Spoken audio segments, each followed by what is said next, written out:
Najskôr by som poprosil trénera hostí, aby stručne zhodnotil zápas, nech sa páči. Tak ako som upozorňoval, alebo teda pripravoval hráčov na zápas, že dneska nastúpia proti sebe dve vyrovnané mužstvá, či už tabulkovo, blízko bodovo.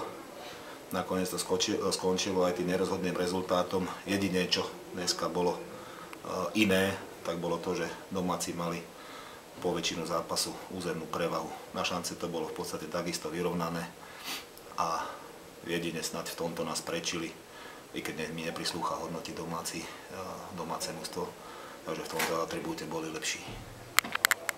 Ďakujem pekne. Prosím o zhodnotenie domáceho trénera. Tak myslím, že sme videli naozaj dobrý taký druholigový zápas. Na našej strane dobrý vstup do toho zápasu.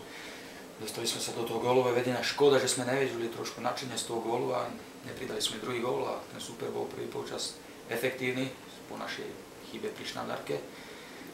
No na druhý polčas, jasné, že to držanie lopty na našej strane bolo, ale hrozil super tými breakovými situáciami, tak to býva. To som upozornil hráčov, že ten super jasné, že si vypracuje nejaké tie breakové situácie a škoda, že sme sa nepresadili. Mali sme tam tie možnosti na ten druhý gól, ale aj super mal, takže tá remíza je spravodlivá.